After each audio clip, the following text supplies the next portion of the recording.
சின்ன சின்ன படங்களுக்கு தமிழ்நாட்டில் இனிமேல் எதிர்காலமே இல்லையா? தமிழ் சினிமாவை பொறுத்த வரைக்கும் நடிகர்கள் பிடியில் இருக்கு சினிமா இருக்கு. இது ஒரு பெரிய ஒரு சாபக்கேடு. ஒரு 60 வயது நடிகர் அவருக்கு கிட்டத்தட்ட 50 கோடி ரூபாய் சம்பளம், பட்ஜெட் வந்து 40 கோடி ரூபாய் சம்பளம், 100 கோடி ரூபாய் படம் எடுக்கிறாங்க. ஏன் எடுக்கிறாங்க? அந்த படம் எப்படி ஓட போகுது, என்ன மாதிரின்னு தெரியும். இந்த 100 கோடி ஒரு சின்ன ஒரு நடிகரோட கமிட் ஆகிட்டு படம் பண்றதுக்கு, இந்த 100 கோடியில் ஒரு புது புது நடிகர்களை வச்சு ஒரு 10 படம் பண்ணலாம். நீங்க வந்து ஒரு கதையை பார்க்க வைக்கணும்னா ஒரு ஹீரோவோ அல்லது ஹீரோயினோ இல்லாம எப்படி பார்க்க வைப்பீங்க? அப்போ ஏற்கனவே எஸ்டாப்ளிஷ் ஆன ஒரு பிரம்மாண்ட நடிகர் அப்படின்னு சொல்லும்போது தான் ஆடியன்ஸ் வந்து உள்ளேயே வரான். இப்போ நம்ம வந்து நடிகர்களுக்கு எதிரான கருத்தை நம்ம சொல்லலாம். எஸ்டாப்ளிஷ் நடிகர்கள் இருக்குன்னா நமக்கு நல்லது தான். படம் பார்க்கும்போது நம்ம கனெக்ட் ஆகுறது நல்ல விஷயம் தான். கதையை பற்றி கவலைப்படாத ஒரு ஏரியாக்குள்ள வந்துட்டாங்க. அதை தான் நம்ம பேசுகிறோமே தவிர நடிகர்கள் வந்து வரக்கூடாதுங்கிறது இல்லை. அன்னைக்கு உள்ள காலகட்டங்களில் டெக்னாலஜி பெருசாக கிடையாது. நீங்கள் ஒரு படத்தை எடுக்கிறதா இருந்தால் ஒரு கேமரா வாங்கி போய் ஃபிலிமில் லோடில் போட்டு ஷூட் பண்ணி அதை ப்ராசஸ் போட்டு அதை பிரிண்ட் போட்டு சென்னையில் வந்து தான் அவுட்டோரில் எடுக்கக்கூடிய படத்தை நீங்கள் பார்க்க முடியும். இன்னைக்கு அப்படி கிடையாது. டெக்னாலஜி வளர்ந்துருச்சு. நீங்கள் ஸ்பாட்லேயே எடிட் பண்ணலாம், ஸ்பாட் டப்பிங் பண்ணலாம், ஸ்பாட் ரெக்கார்ட் பண்ணலாம், எல்லாமே வந்து டெக்னாலஜி வளர்றப்ப ஷூட்டிங் டேஸ் கூடணுமா குறையணும்? இன்னைக்கு ஏன் கூடுது? இப்போ 300 நாள் படம் எடுக்கிறாங்க, 3 நாள் கூட விட மாட்டேங்க. அதான் ஈராஜேந்தர் நடிகர் இருந்தார். எந்த நடிகையோடையும் தொட்டு நடிக்காம கடைசி வரைக்கும் நடிச்சு இன்னைக்கு வரைக்கும் இருக்காரு. அப்புறம் ஒரு பாலிசி வச்சிருக்காங்க. காதல் படத்துக்குள் ஒரு தீண்டாமை கடைப்பிடித்த ஒரு டிராஜன் சொல்ல வரீங்களா? கவிதை நேரத்துக்கு அழி தெரிச்சு விட்டுங்க. எப்போ பார்த்தாலும் ஒரு ரத்தம் இல்லாம ஒரு படத்தையே பார்க்கவே முடியலையே. இப்போ பார்த்தீங்கன்னா ரத்தனம்னு ஒரு படம் வந்து நேற்று ஒரு ட்ரெயிலர் ரிலீஸ் பண்ணி ஹரியினுடைய படம். அந்த படத்தை பார்த்தீங்கன்னா ஓடிக்கிட்டே இருக்கிறாங்க. அருவாள் எடுத்து யாரையும் விட்டா தேட்டரில் உட்காந்துருக்க மேலே விட்டுருவாங்க போல. அந்த மாதிரி இருக்கு இன்னைக்கு.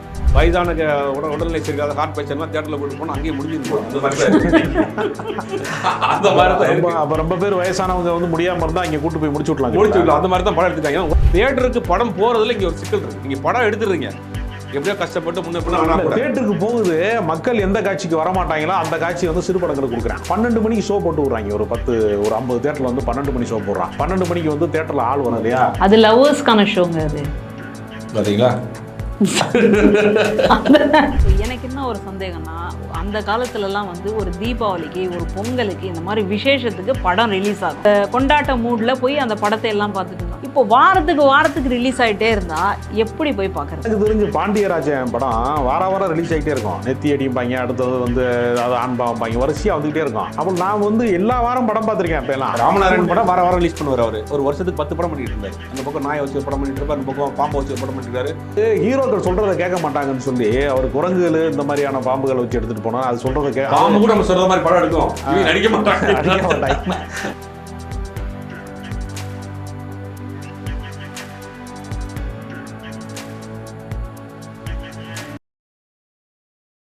வாகை தமிழ் நேயர்களுக்கு வணக்கம். இன்றைக்கு தமிழ் சினிமாவினுடைய இன்றைக்கு இருக்கக்கூடிய சமகால போக்கு, இதனுடைய என்ன அப்டேட்டில் இருக்குது சினிமா? ஏன்னா சினிமா வந்து ஒரு பக்கம் பொழுதுபோக்கு என்று சொல்லி கொண்டாலும் இன்றைக்கி வந்து அதனுடைய நிலைமை வந்து ஒரு கார்ப்பரேட் மயத்தில் எப்படி மாறி இருக்கிறது?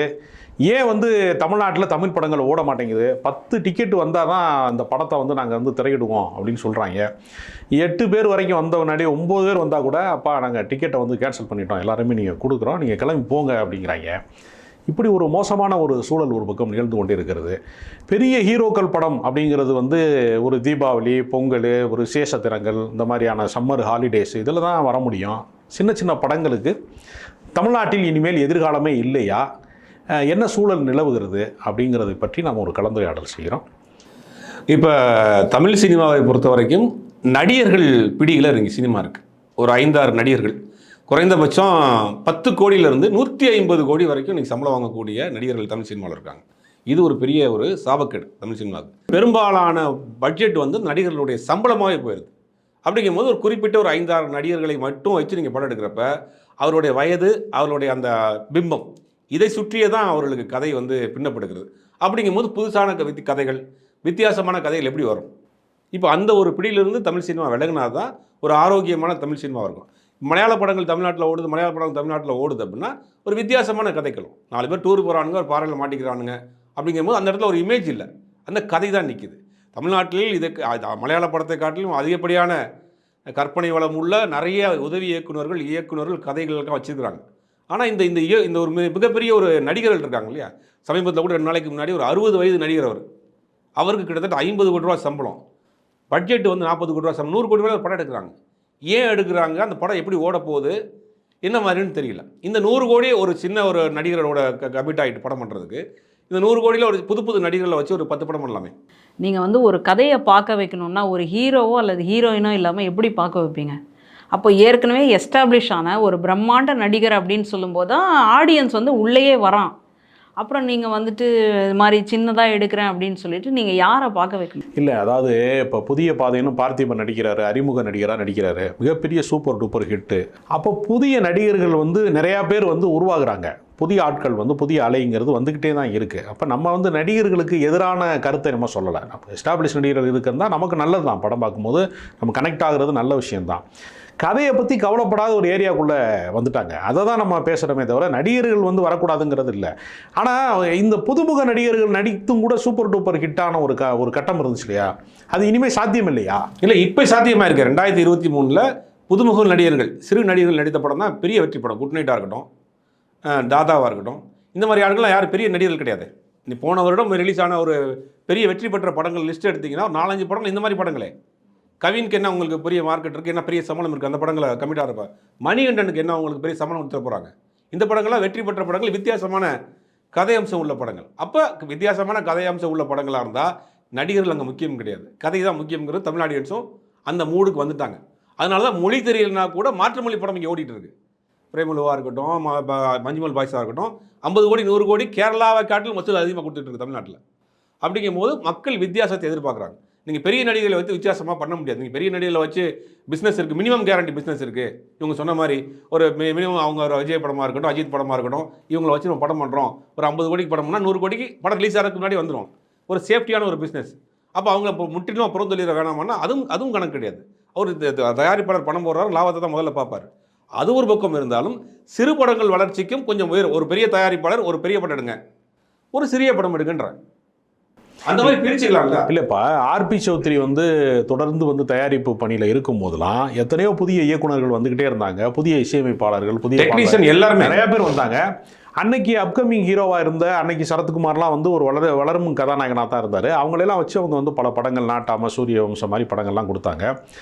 அந்த தொடர்ச்சி வந்து எங்கே அறுபட்டுருச்சு? தமிழ் சினிமாவில் ஏன் வந்து அந்த மாதிரி தயாரிப்பாளர்களால் கூட ஒரு நூற்றுக்கணக்கான படங்கள் எடுத்த தயாரிப்பாளர்களால் கூட ஏன் இயங்க முடியாத இடம் எங்கே தோன்றுச்சு? எந்த இடத்துல இருந்து இந்த பிரச்சனை? அதுக்கு ஒரு பகிரங்கமான ஒரு குற்றச்சாட்டை இயக்குநர்கள் மேலே வைக்கலாம். இன்னைக்கு வரக்கூடிய புது இயக்குநர்கள், முதல் பட இயக்குனர் என்ன பண்ணுறாங்க அப்படின்னா, ஒரு 300 நாள் படம் எடுத்தால் தான் ஒரு பெரிய இயக்குனர் அப்படிங்கிற ஒரு மைண்ட் செட்லேயே சினிமாக்குள்ளே வர்றாங்க. ஆனால் அவங்களுக்கு வாய்ப்பு கிடைக்கிற வரைக்கும் சின்ன பட்ஜெட் பண்ணலான்றாங்க. பெரிய தயாரிப்பாளர், பெரிய நடிகர் கிடைச்சாருன்னா 200 நாள் 250 நாள் படம் எடுக்கணும்.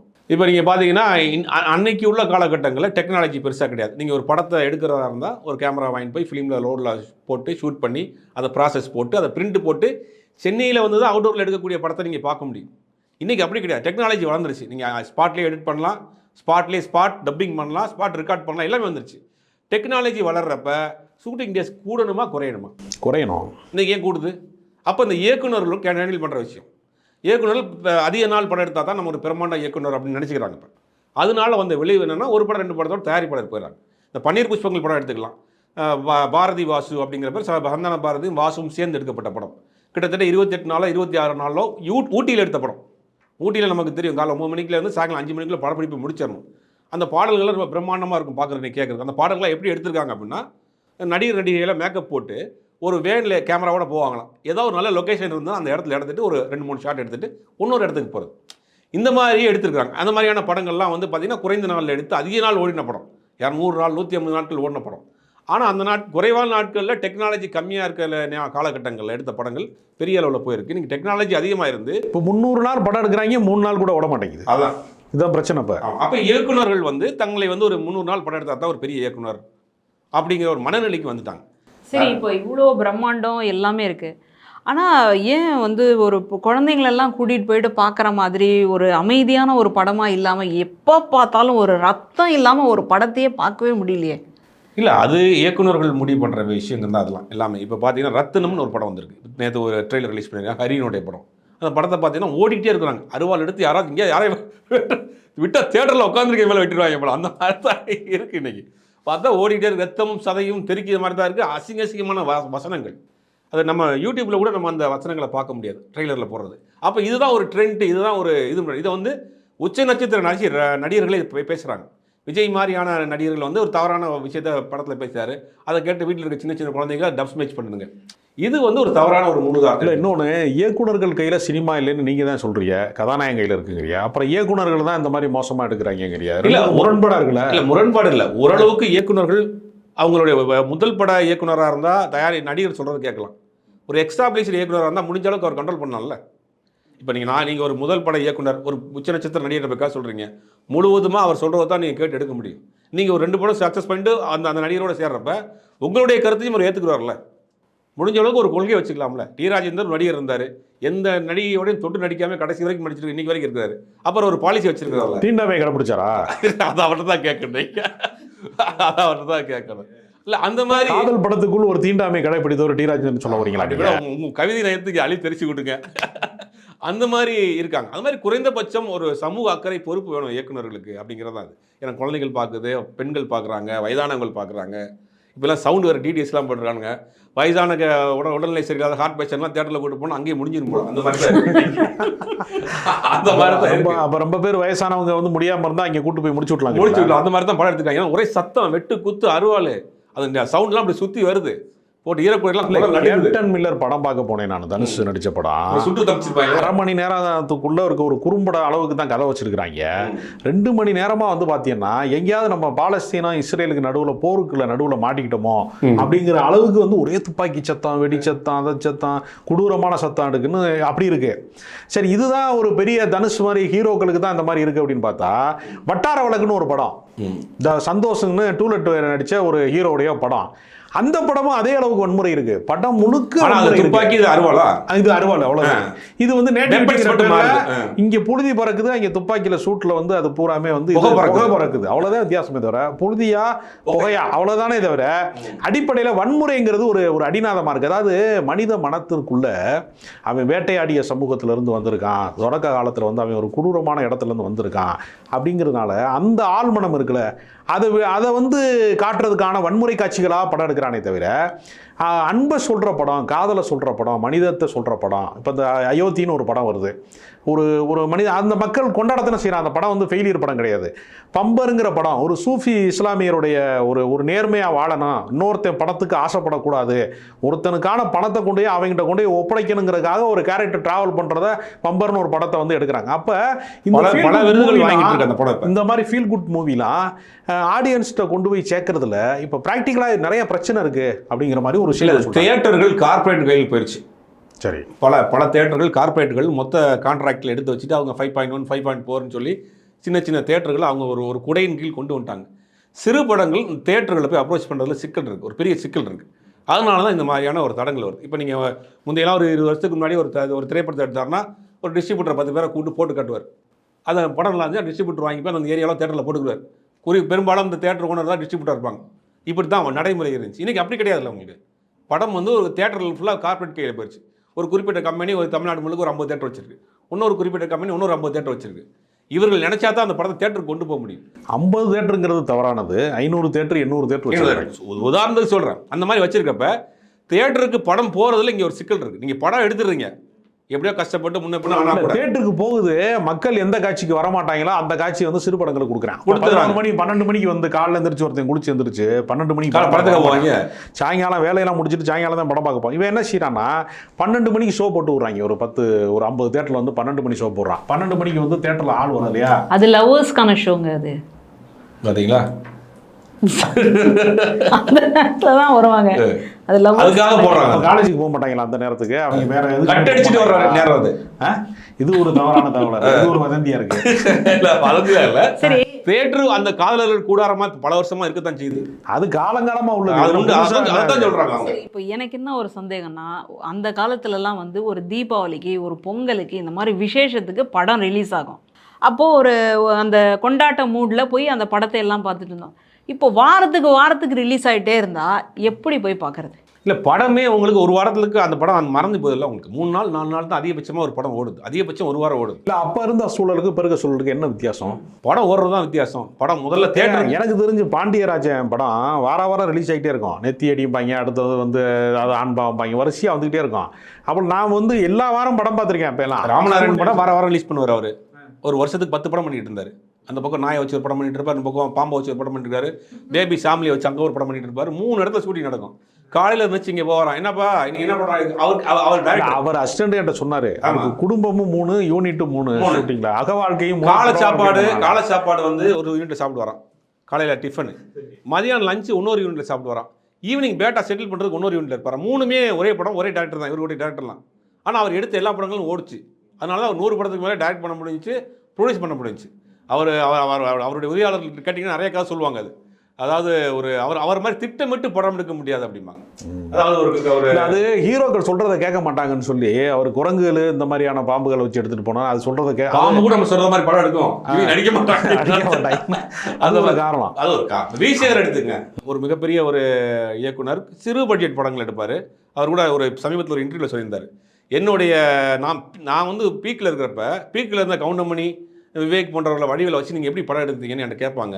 நான் அக்ரிமெண்ட் போடுறப்ப 20 நாள் வேறு எந்த கம்பெனி கொடுக்கக்கூடாது, ஏவிஎம்மில் போட்டு லாக் பண்ணிட்டு வரோம். அவர் சொல்கிறார், ஏவிஎம்மில் படம் முழுவதும் அங்கே எடுப்பேன், காலைல 9 மணி வந்து 6 மணி வரைக்கும் வேறு எந்த காட்சி எங்கேயும் போக முடியாது. அந்த மாதிரி ஒரு திட்டமிட்டு படம் எடுத்தாங்க. அதில் ஒரு கதையும் இருக்குது. ஒன்று பொண்டாடி சொன்னால் கேட்டுக்கறணும், ஒன்றா இருக்க கற்றுக்கறணும், இந்த மாதிரியான ஒரு சின்ன ஒரு மெசேஜ் இருக்கும்.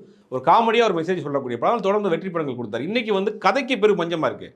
இன்றைக்கி தமிழ் சினிமாவில் கதை வந்து ஒரு பெரும் படங்களுக்கு கதை பெரிய பஞ்சமாக இருக்குது. ஆங்கில படங்கள் வந்து அப்படி எடுக்க போகிறது, கதையை கூட விடுங்க, அந்த படத்தினுடைய போஸ்டர் டிசைன் ஒரு டிசைனர் இருப்பார், அவர்கிட்ட போய் ஒரு கதை சொல்கிறேன், இந்த கதைக்கு ஒரு டிசைன் பண்ணால் பண்ணி கொடுத்து போகிறீங்க, வர்றப்பயே அந்த போஸ்டர் முதற்கொண்டு எடுத்து வந்துடுறாங்க ஆன்லைனில் காப்பி பண்ணி.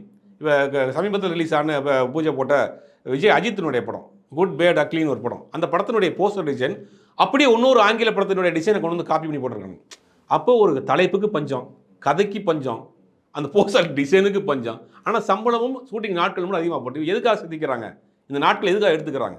இப்போ நீங்கள் ஒரு அதிக நாட்கள் எடுத்து ஒரு தரமான ப்ராடக்டை கொடுத்தா பரவாயில்ல, அதிக நாள் எடுத்து தவறான ஒரு ப்ராடக்ட்டில் கொடுக்குறீங்க.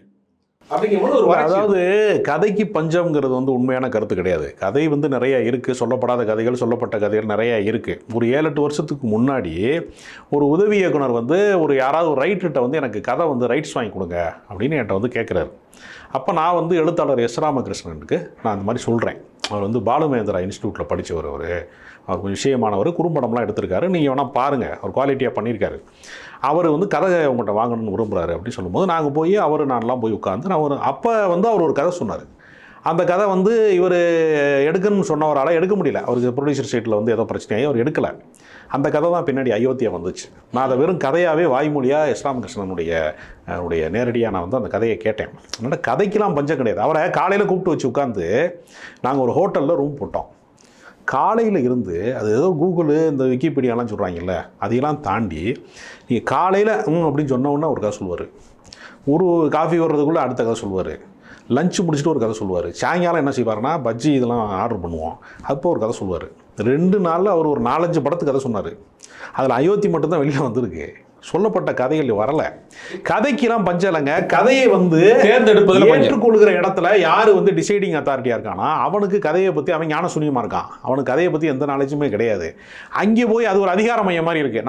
நம்ம சொல்கிறத போய் பிரதமர் கேட்பாரா, நம்ம முதலமைச்சர் கேட்பாரான்னு நான் சொல்கிறான்ல, சாமானியன் கேட்குறான். அது மாதிரி என்ன ஆயிடுச்சுன்னா ஒரு நடிகர்களையோ ஒரு நிறுவனத்தையோ போய் அணுக முடியல. அப்புறம் என்ன செய்யறானா, பெரிய கார்ப்பரேட் நிறுவனத்துலலாம் கோட்டு சூட்லாம் போட்டுக்கிட்டு அவன் வந்து MBA படித்தவன் வந்து கதை கேட்குறான்.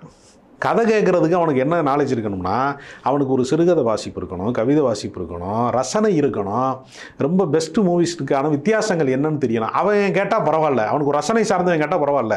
இவன் MBA படிச்சுட்டு வந்து கோட்டு போட்டு வந்து அவன் ஒரு மைண்டில் ஒரு படம் வச்சுருப்பான். அவன் ஒரு நைட்டு போய் ஒரு கொரியன் படம் பார்த்துருப்பான். காலையில் நான் ஒரு கதை சொல்ல போகும்போது அந்த படம் மாதிரி இல்லையே இதுப்பா, இல்லை அந்த CD வேறு கொடுத்துறாங்க, இதே பண்ணுங்க அப்படின்னு. அதெல்லாம் வேறு கதை. இப்போ முதல்ல நீங்கள் எம்ஜிஆர் காலத்தில் என்னென்னா தேவர் ஃபிலிம்ஸ் மாதிரி ஆட்களில் கதை இலாக்கானே வச்சுருந்தாங்க. ஆமாம், பல கதை ஆசிரியர்கள் அந்த இலாக்காவில் வேலைக்கு வச்சுருப்பாங்க. எம்ஜிஆரை வச்சு ஒரு படம் பண்ணுறோன்னா எம்ஜிஆருக்கு ஒரு கதை பண்ணுங்க. இப்போ பல கதை ஆசிரியர்கள் சேர்ந்து ஒரு கதையை பண்ணுவாங்க. அந்த கதைக்கு எம்ஜிஆர் செட் ஆவாரா, சிவாஜி செட் ஆவாரா, ஜெய்சங்கர் செட் ஆவாரா அப்படின்னு பிளான் பண்ணி தான் படத்தை ஆரம்பிப்பாங்க. எம்ஜிஆர் ரொம்ப இன்டர்ஃபியர் ஆவார் இல்லையா கதையில், பாடல்கள்ல. அவருக்கு ரசனை இருந்துச்சு, அவருடைய தேர்வு சரியா இருக்கும். இந்த டியூன் அவர் செலக்ட் பண்ணாருன்னா அந்த டியூன் ஹிட் ஆயிரும். இல்லை அவருக்கு தனக்கு நாலேஜ் பெர்சன், அவர் எனக்கு என்ன தேவைங்கிறது அவரை சூஸ் பண்ண தெரியும். அதனால தான் கடைசி வரைக்கும் வெற்றி படமாக கொடுத்துட்டு இருந்த முடிச்சு. இப்போ மலையாள படங்கள் தொடர்ந்து வெற்றி படமாக போகுது அப்படின்னா மலையாளத்தில் கதையாசிரியர்களுக்கு எழுத்தாளர்களுக்கு பெரிய மரியாதை இருக்குது.